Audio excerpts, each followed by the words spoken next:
Hello and welcome to Demystifying Poetry, the podcast that brings everyone closer to poets and poems. I'm your host, Tara Stubbs, and this episode I'm delighted to say that my guest is Dominic Berry. Welcome, Dominic. Hello, hello. You're very welcome. Dominic Berry is an award-winning poet. He was 2017 Glastonbury Festival Poet in Residence, winner of the 2020 and 2017 Sabater Best Spoken Word Artist Award, and he has toured his verse across the USA, Canada, India, New Zealand, Australia, South America and mainland Europe. On television, Dominic has performed his poetry on BBC Two, showcasing the best of the 2017 Glastonbury Festival, on BBC's Greg and Celia's Festival Highlights, which are highlights of 2014's Edinburgh Fringe, on Channel 4's My Daughter the Teenage Nudist, and Channel 4 News. In his children's poet persona, he has introduced his pet Dave the Dragon on CBeebies Rhyme Rocket. Dominic has toured his self-penned solo shows nationally and internationally. Taken to the Edinburgh Fringe, his children's poetry show was voted as one of the top 7 shows for families. Full of energy, jokes and action, these performances have enjoyed full capacity crowds and have resulted in Manchester's Flapjack Press publishing the tie-in book to accompany each story. For adult audiences, Dominic's play about the modern mental health system, Wizard from 2012, toured the UK under the direction of penultimate Martin's visceral Stanage. His 2019 show, I Can Make You Fail Slightly Less, enjoyed a full run at the 2019 Edinburgh Fringe, toured the state of New York, including an unforgettable performance in New York City, and was shortlisted for Sabater's Best Spoken Word Show of the Year. So that's a huge list there, Dominic, and it's highly unique and eclectic. It's a really interesting career. Thank you very much. That's a pleasure. So I invited you here today because you have such a varied career within the poetry world. You make poetry for adults and younger readers, you do a lot for veganism, and you're also very active in the performance poetry and spoken word scenes. Is this a bit of a juggle, or do you find that it's a fruitful combination? I think I don't always remember what I've done. Hearing you say that lovely introduction, I was like, oh yeah, I have done all those things. I have, yeah. This is such a hippy-dippy, airy-fairy thing I'm about to say, but it's all just being, isn't it? It's all just being. Like, it's a real position of privilege that I'm saying that, what was a juggle was having a day job. That was it. Yeah. So I didn't do very well at school. I'm not academically gifted. I wasn't diagnosed autistic as a child. I didn't get that awareness of myself till I was an adult. So at school, I struggled. I struggled with reading. I struggled with writing. As a little kid, I would cry in class. As a teenager, I withdrew and went really introverted, and I moved to Manchester where I live because I thought it was a good place for artists, and I started doing all the open mics, and for many years I was doing cleaning jobs or retail jobs or office jobs, often leaving in floods of tears or being sacked, so that was a juggle, and all the time, if I had holiday, I weren't going away for a caravan in Rhyl. No, I was at home writing poetry because I knew some people made a living from poetry. I knew that. I knew people who did that, and that's what I wanted. That's what I wanted. All respect to people who do not want to be professional artists. Making money isn't necessarily a benchmark of quality, but I'm not good at anything else, and I do think. I mean, I've won. You've said the stuff I've won, so some people think I'm all right. So I don't find it a juggle now. I just 17 years I've been a freelance artist, and it's no exaggeration to say there's not a day that goes by that I don't feel very aware that it's a hugely wonderful thing, and I just play with words, that's it. What a lovely thing. Was there a moment at which you thought, actually, I can give up all those other jobs and I can make a living from this, or was it more gradual than that? So this year I'll be 46 years old, No. and it was yeah. You're older than me. Yeah. He doesn't look it, listeners. Hooray for age! Hooray for age! We don't always think hooray for age, and I was not thinking hooray for age as I was nearing 30. So, as I said, I didn't do any further education. I'd not done very well at school, so I'd had nearly 10 years of being in the what's insultingly called unskilled labour world. And yeah, it was just before I turned 30. It was not that I was getting enough work that I just had to give up the day job. Not at all. It was a big panic. It was a big freak out. It was, I'm nearly 30. What am I doing with my life? What am I doing? And I thought, if I stop everything else, I will be at every open mic. I will be at every networking meeting. I will be at every training day. And I was. I just read controversial book. I just read The Secret, which is, if the listeners aren't familiar, it's a problematic book because it kind of implies that good thinking will just get you whatever you want. And it also can be read as like, if bad things happen to you, it's your own fault for not being cheerful enough. Wasn't there an episode of Sex and the City about that? Yeah. I think, wasn't there? Well, you mentioned my show, I Can Make You Fail Slightly Less, and having so richly benefited from The Secret, because that is what gave me my career. I was just like, it's going to happen. I'm not going to stop. In fact, it has happened. It's happened now. From that day, I just behaved like I was a professional poet. And 17 years later, I've not looked back. But when I was writing the show, I Can Make You Fail Slightly Less, which was right before pandemic happened. So that was my, we didn't know the way the world was going to turn. And, you mentioned I was very lucky I got to take that show, Edinburgh Fringe, and over to the state of New York. And it was kind of realising that just because that was my story, it's not everybody's story. It's not everybody's story. There's a lot of harm in just taking that as gospel, as indisputable truth. So, but it was my story. It was my story. I never looked back. I was just like, right, this is it. I'm a professional poet. Boom. But I was everywhere. And, friends were like, oh, you never come to the pub anymore, oh, you're boring. All you do is poems. And I'm like, yeah, because I really want this to happen. This is what I want most. So why is that? Why has poetry been so important to you? Because of discovering other working class, or dare I say underclass artists. So when I moved to Manchester, there were people who were so richly inspiring, some of whom their careers have taken them to recognisable acclaim. People like Lem Sissay, Sophie Willan, who does the Alma's Not Normal show. She was doing the poetry open mics back then. And then other people whose careers have gone in different directions, but I would argue just as strong. So Jerry Potter had a drag queen poet alter ego called Chloe Poems. There was Rosie Lugosi, the dominatrix lesbian vampire poet. That's all sorts of niche. And an artist who sadly has passed away, a wonderful Liverpudlian Skelmersdale artist, Jackie Hagan. Jackie Hagan was so, these were people who were not academically trained.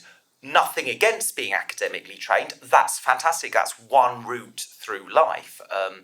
I'm from a single mum family. My mum was homeless when I was born. I was born in a hostel, really unhygienic. My mum was very ill through infection, through where she was living. It was going to a council estate was a big step up for us to get a home. It was really hard time. I really sort of grew up, and I mentioned before the undiagnosed autism and just not understanding what teachers said, struggling.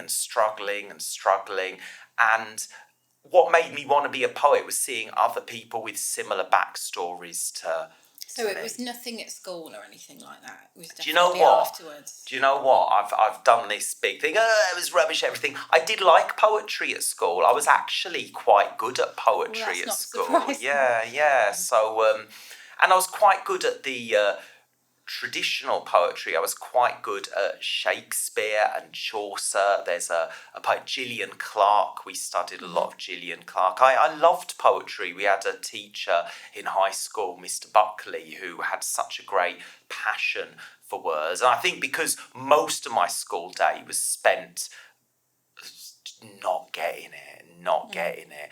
I used to look forward to these moments so greatly. So it seems like you have, at least now, quite a lot of confidence about your abilities in this field. Did you have that at the start, or was it again a bit of a kind of trick that you sort of manifested that confidence and then grew into it?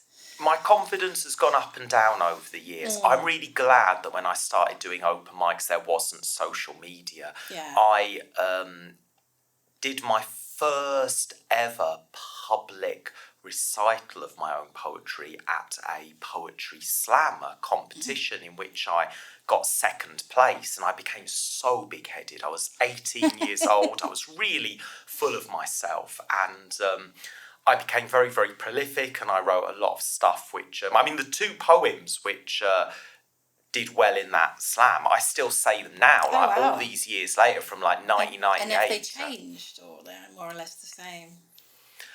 I'd worked hard on them before, so they changed a lot up until the point of being recited for the first time. But since reciting them the first time, they've not changed at all. Wow, They are still, But then what I wrote after that was of poor quality. And I remember one time I'd been invited to have a paid guest set. I was like, £10 or something to say my poetry as part of this cabaret event, and I decided that I would roll around on the floor in mock agony, pretend agony, saying my despairing poetry, and I kind of was so in my own world, and I looked at the audience and people were watching me with their hands over their faces, visibly cringing, and I thought, we're an awkward nation. I thought, gosh, I thought what I'm doing is really bad.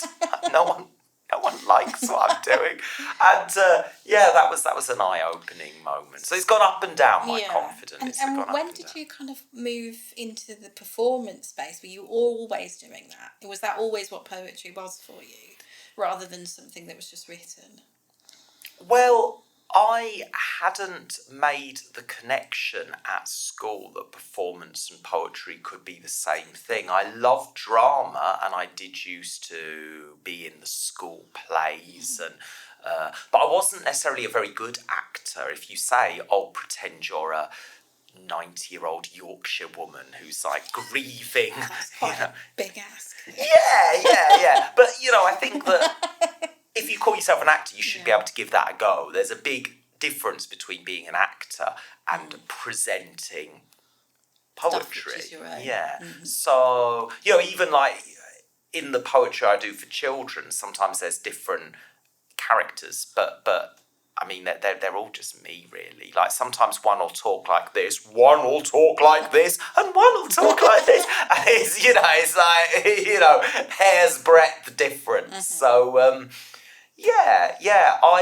it was seeing those artists, Lem Sissay, Jackie Hagan. It was seeing them. DK Amaje, he was a stunning artist, not with us now.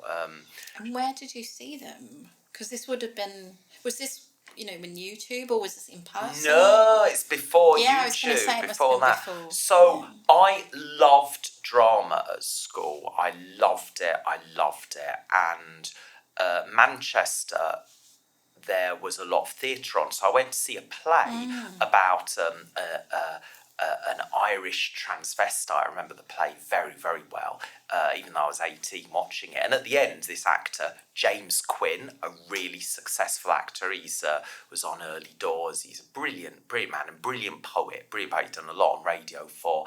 And he just said at the end, I'm reciting my poems at this theatre on this date. I was like, reciting in a theatre? So I went along to watch him, and Chloe Poems, Jerry Potter, was on at the same thing, and it really was this is what I want to do, because it is funny, it is entertaining. The crafting of language, the attention to detail, how concise it is. And I understood it, having had so much school where I didn't understand. There was like a good song that you can hear loads of times, and on your umpteenth listen, you're like, oh, I never really realised there was that bit. I'm hearing something different in the song. I loved hearing the same poems performed over and over again, and it felt like experiencing it on a different level. And just like going to see a rock band, I hope they do the hit singles. I was at every poetry event and really hoping that poets would say certain poems and be like, oh, they're doing this one, brilliant.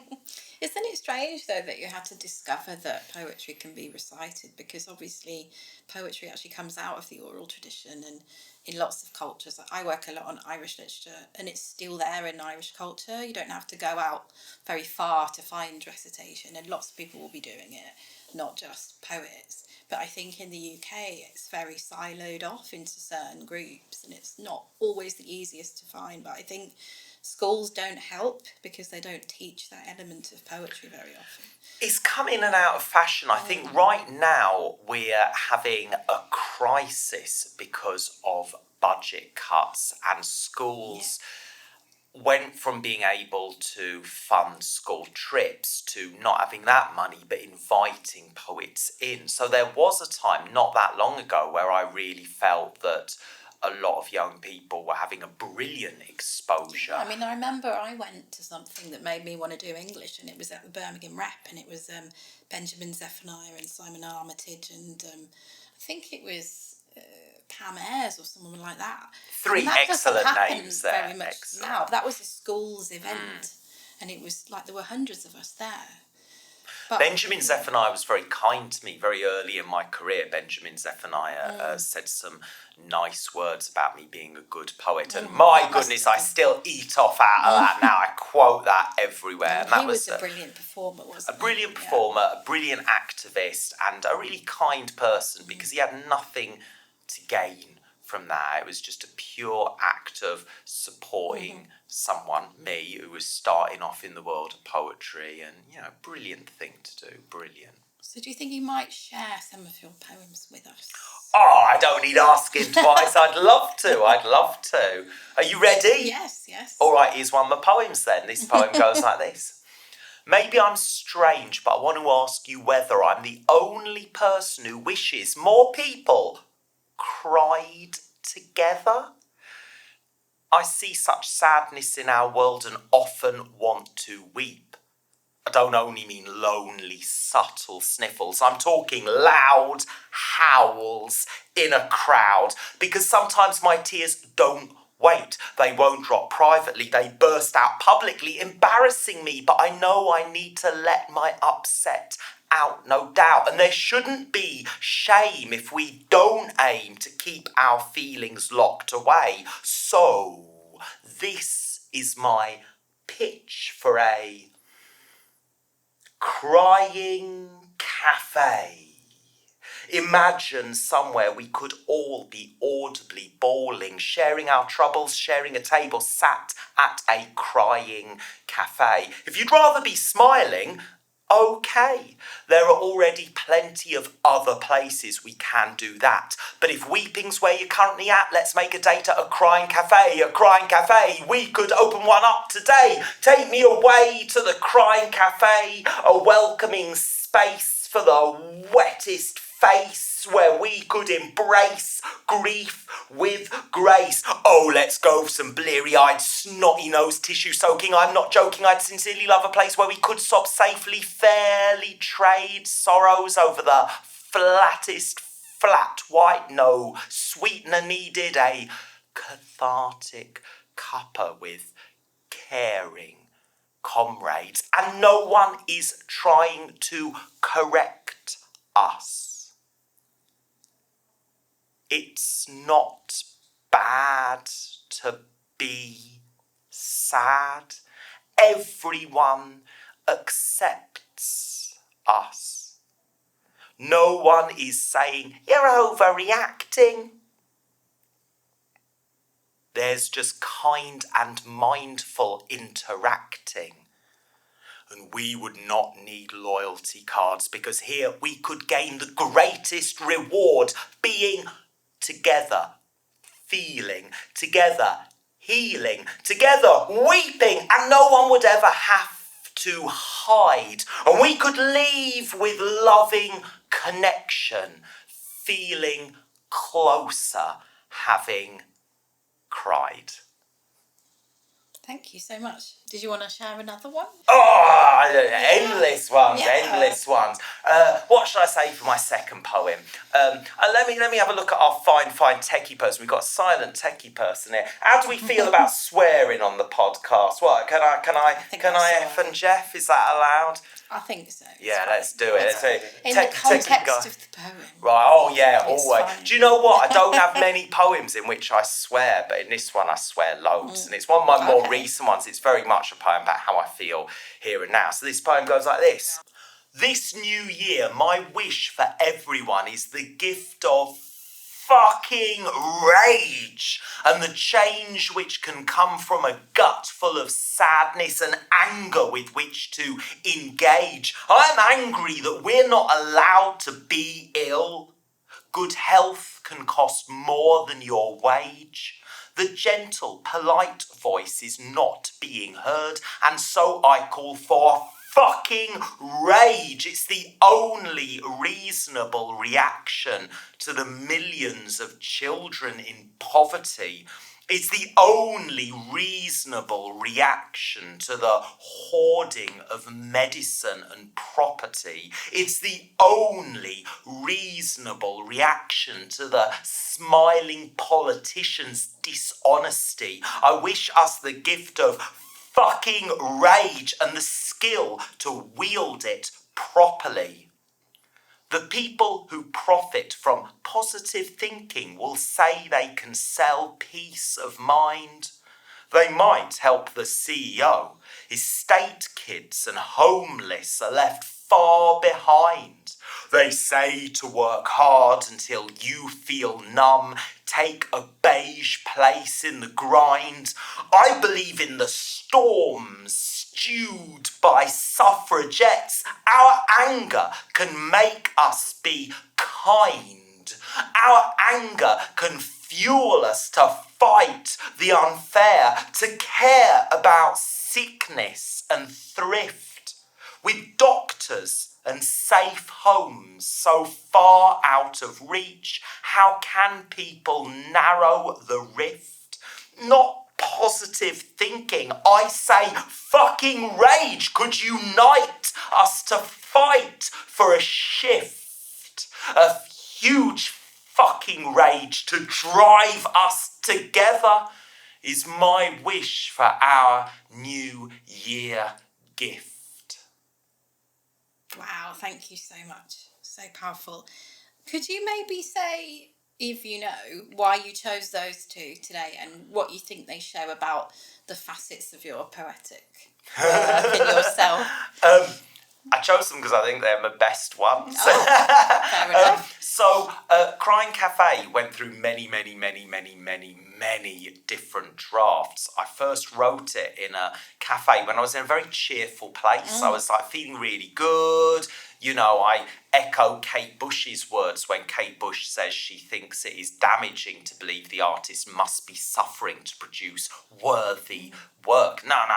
Kate Bush is like Hounds of Love. My most successful album was made when I was at the happiest in my life, and that's how I feel about Crying Cafe. But I had a particularly good editor. It had already been through many versions, and the editor weren't keen on Crying Cafe, and I really argued. I was like, this is the hit single. This is the, this is the one off their album that goes in the charts. And the editor was like, Lewis was like, it's not. And so it made me really fight for it. And Lewis was like, just tell me what you want to achieve. Don't try and be clever, Dominic. Don't try and be good. And, we had a conversation. He was like, right, what you've said there is off topic.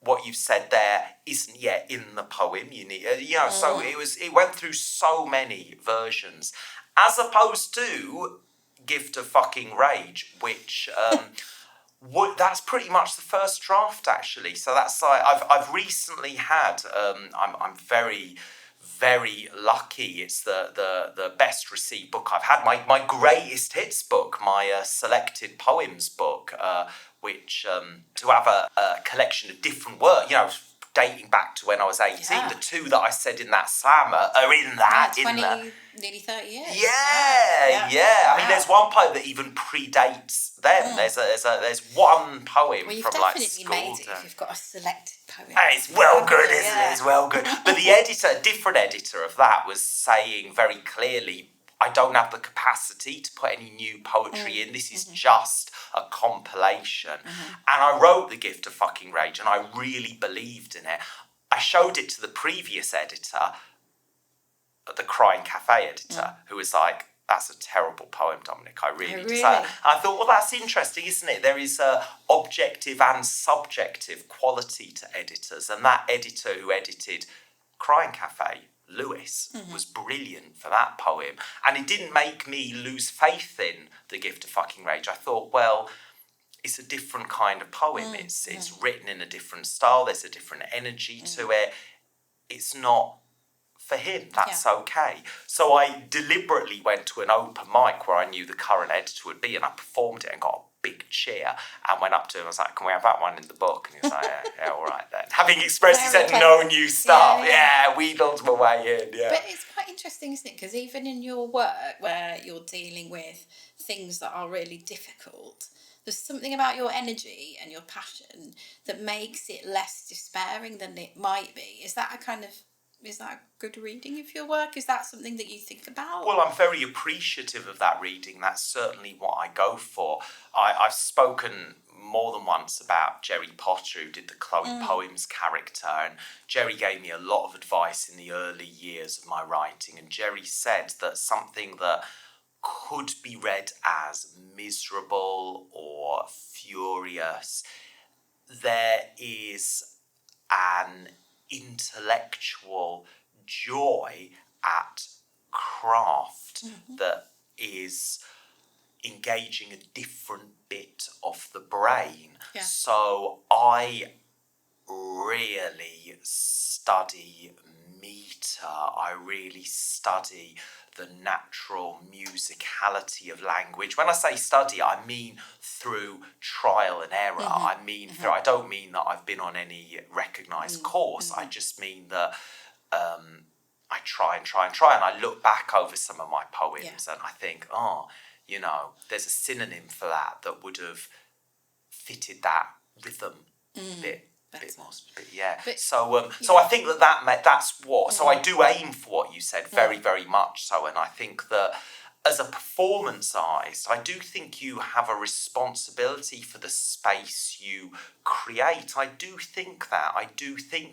I am a fan of trigger warnings. I know that's a controversial thing, but I think I'm not a fan of saying, trigger warning, there are 3 gunshots in this play because 3 of the characters died. You're like, there's only 4 characters in the show. That's a bit of a spoiler, isn't it? I'm not a fan of that. But, I always say to people at my performances, I always go, all right, this next one, like most of my poems are quite upbeat, but this next one and like, I don't mind if you leave. Like, I'm not going to be distracted. I'm not going to be upset. Like, absolutely, like, take care of yourself. So I think that, it's rare. I don't think I do have any poems that I would say are despairing. And I guess maybe this raises the question about the difference between page poetry and stage poetry. Yeah.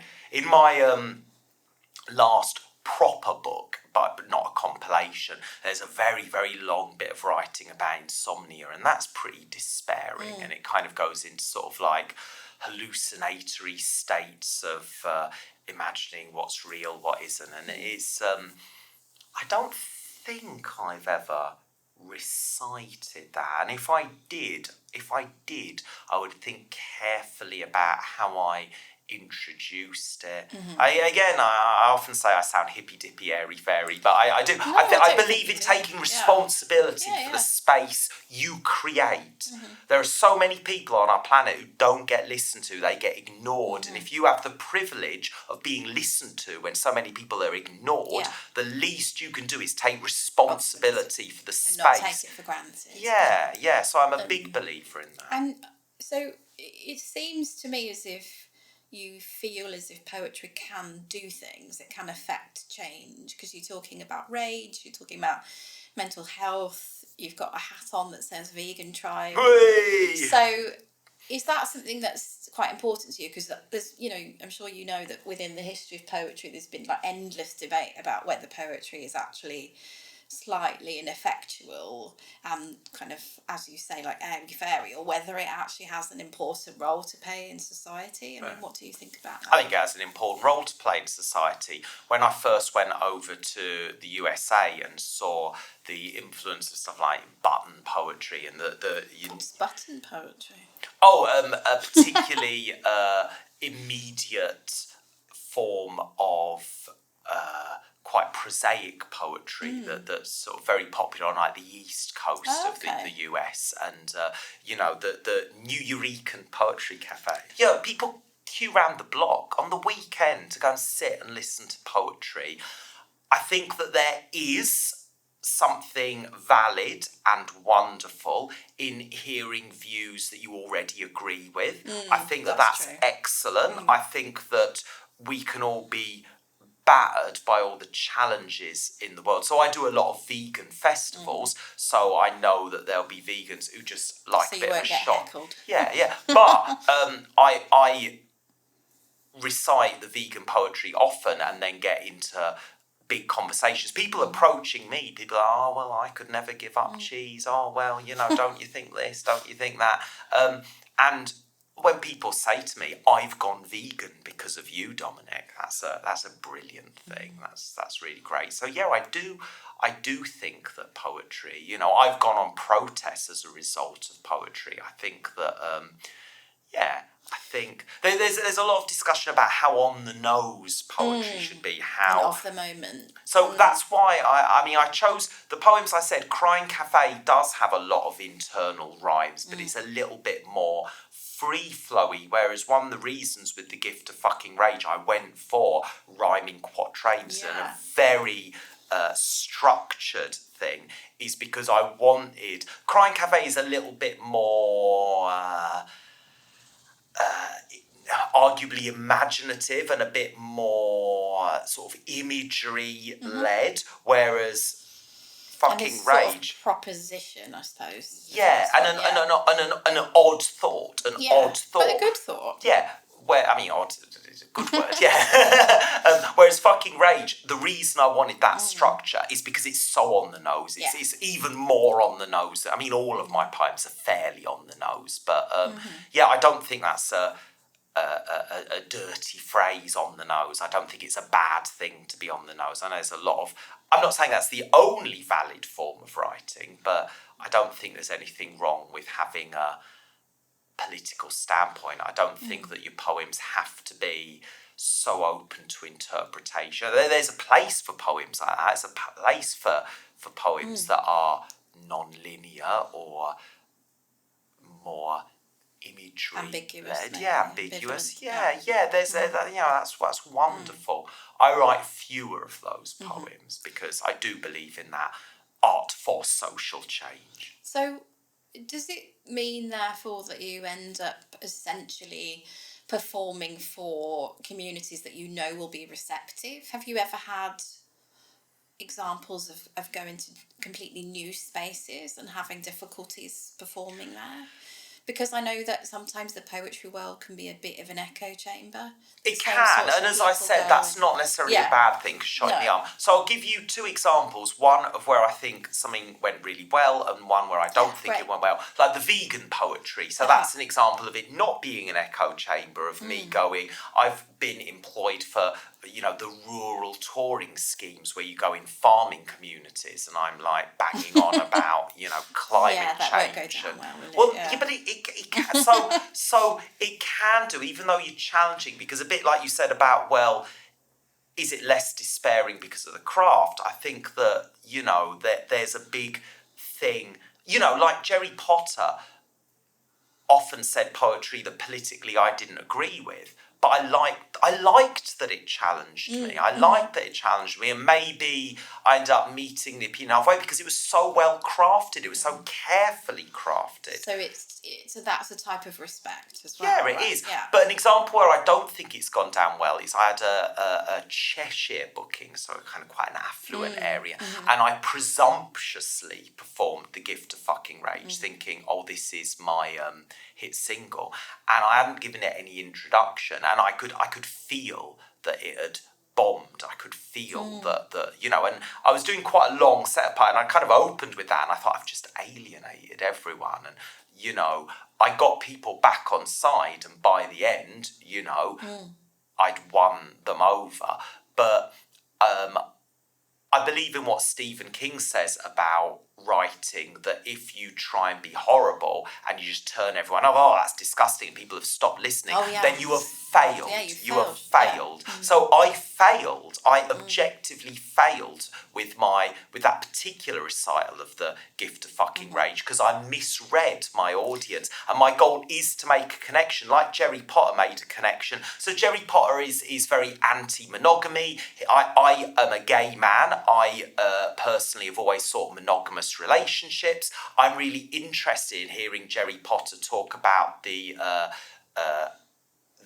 sort of he sees as negative, religious, controlling elements of monogamy. He thinks there's no reason for queers to be monogamous. He's very anti-monogamy, and I'm really interested in that. It's not made me be like, oh, I now don't want to be, but it's made me think in a different way, and it's made me, in the past maybe I'd have been a bit annoyed with gays who were promiscuous and thought, oh, you're giving me a bad. People think that I'm like you, which was very judgmental of me.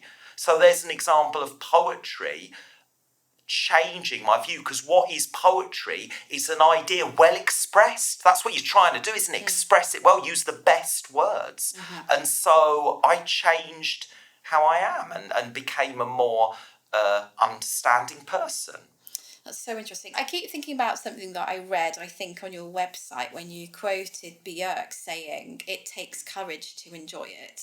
And I was thinking about that. The song is going through my head, actually, at the moment. It's like Big Time Sensuality, right? Correct. We're about the same age. I can remember that. So, and I was thinking that actually it's quite a bold statement, because poetry is often something thought of as torturous by tortured souls. That's something that is hidden away, but you're very kind of bold and out there with your enjoyment of poetry, which strikes me as being quite unusual. Thank you. Well, I quote that Björk song in a poem of mine called Glastonbury Mud, and what I'm saying in Glastonbury Mud is how, as somebody who I've experienced being on the receiving end of a lot of violence in my life, as many people have, I've been beaten up, I've been assaulted, it's been horrible, and to then get asked to go to Glastonbury where people are intoxicated and loud and there's thousands of people, I immediately associated that loud sounds with being attacked, and it took courage to enjoy it. And even on a smaller level, like going to my first poetry event to recite, I mentioned seeing James Quinn and Jerry Potter and then wanting to do it to myself, but it took courage. I think all of us,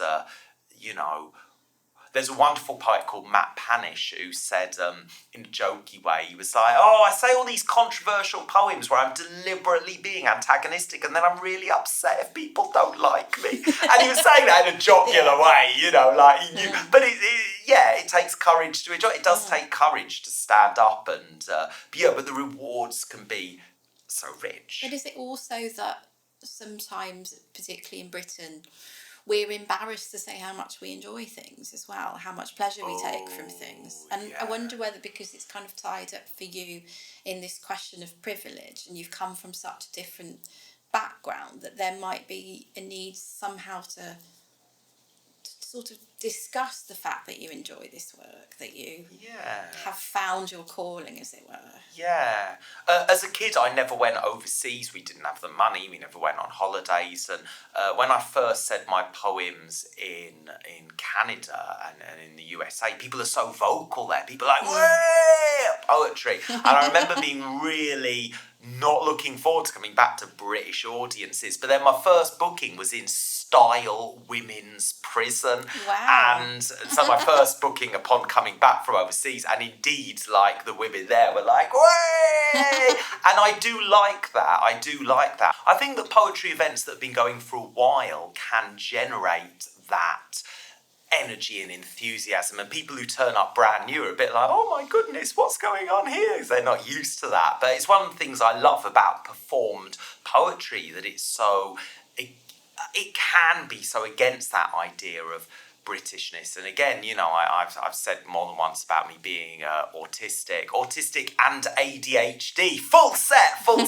So I do enjoy the high energy stuff, and quiet poetry events. Believe it or not, I do also get invited to say my poetry at quieter events, and I think it's important to read the room. And you know, I've been invited to reading clubs, books for folks who are retired, and you know, different poems for different occasions, because just like Stephen King with the horror, you don't want to turn people off, you do want to keep them engaged, and you might have a challenging subject matter, you know, but if you can present it. I've got loads of poems about being gay, I've got loads of poems about homophobia, I've got poems which say the same thing in different ways, because they've been written for different audiences, different readers, different people, and I believe in that. I was wondering, when you were talking about that show in Cheshire, whether if that poem had come at the end, it might have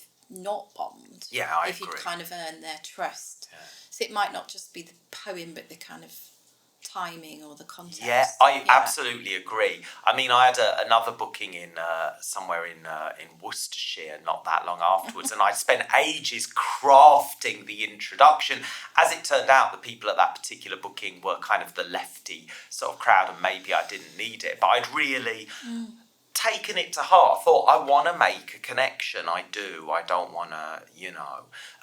I adore Jerry Potter, but one of the things he did where I thought, oh, that's not like helping your career. He was booked to do a performance of all places in a Catholic church, and he used that as an opportunity to lay into. Who made that book? I know, and he used that as his opportunity to, you know, lay into Catholicism and do it in a way that was so abrasive. It was something that was not helpful to his career. And I thought, well, what have you achieved?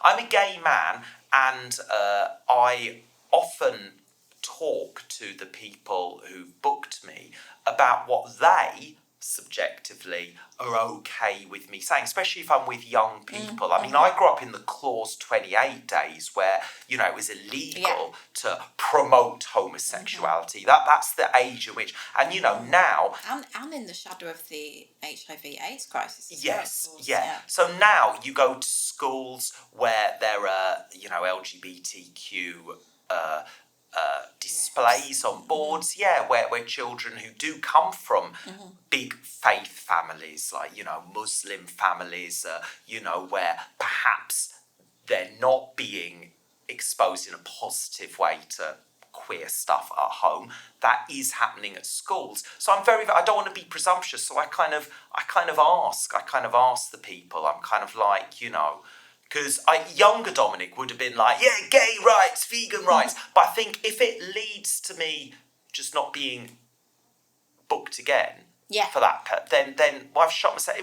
You know, I'd rather make a connection with a larger number of people than a fewer number of people. And I think Jerry, you know, he stood on what was his integrity. But like, that's not the only time in his career where he's shot himself in the foot. So I do believe in gay rights, I do believe in veganism, but I'm not going to say... There's so many things to talk about, not least of all, destigmatising reading, destigmatising poetry, demystifying poetry, where I'm going into schools where especially boys think that reading is awful, reading is hard, which I relate to. So I don't want to, as much as I do believe in veganism and gay rights, I don't want to, like, stand on that particular hill and get rid of my opportunity to achieve something else I feel really strongly about. Because if we can get young people realising that books can be for them, don't dismiss the entire notion of words on the pages because some of them aren't for you. Yeah. As we are coming towards the end, I just wondered if you might say a little bit about poets or poems or collections of poetry that you would recommend for someone who hasn't read much poetry, who hasn't encountered it in a context that maybe isn't school or something like that. Oh, there's so many. I've not given a big shout out to Steph Pike. Steph Pike is a northern writer who's with, I think the publisher's called Knives, Forks and Spoons. Oh, I right. need to check that. But Steph Pike has got a wonderful collection of very political poetry. To take a wonderful artist who's so much the opposite of so much of what I've been saying, Anna Percy is a northern artist who's really academic and really... she's also an autistic person, but her studies of language are so inspired. So she's got a collection called Livid Among the Ghostlings, which is really spectacular. Who else do I recommend? Obviously, Jerry Potter, the early stuff by Lem Sissay. Keisha Thompson, she's a northern artist who's exceptional. She did a set of poems about a relationship with her father, using the moon as imagery. Wow. Yeah. Would you recommend that they seek out these poets on social media as well to see how they perform? Or Oh, what a good question. I would say it's an individual thing. Yeah, some people actually find the sound of the author actually speaking detracts from their own connection. I think it's an individual thing. Dave Viney, he's a brilliant poet. Kieran King, excellent poet. Yeah, full of them. We've got endless examples. Inua Ellams, he's great. This whole podcast could just be listing amazing poets. There's so many most people. of whom I haven't heard of, which is fascinating, isn't it? I think I know about Inua Ellams is doing very well. Inua Ellams has just written the most recent episode of Doctor Who. What a thing for a poet to get to do that. How do you spell the first name? Inua. Inua. Wow, yeah. So poets can do other things. Yeah, they can, multifaceted, yeah. Oh, Dean Atter, that's the last name I'll say. Dean Atter, stunning queer artist, speaks a lot about, being like a black British guy. Dean Atter has got poetry, novel. For younger people, Matt Goodfellow. Matt Goodfellow's a Brit. Do you know Matt Goodfellow? No. Oh, check out Matt Goodfellow. And check out my work for younger people, Dommy B. Dommy, and the letter B. Yeah. Look at Dommy B stuff. Well, thank you so much. I feel like I could talk to you all day, but I think we've come to the end. It's been a joy to be here. Thank you for having me. Thank you so much for coming. And see you next time on Demystifying Poetry. If you've enjoyed the podcast, do consider sharing it with your friends and your neighbours and anyone else you know. And also, you might consider sharing it on social media channels. You can leave a review on Apple Podcasts or you can comment on YouTube or Spotify.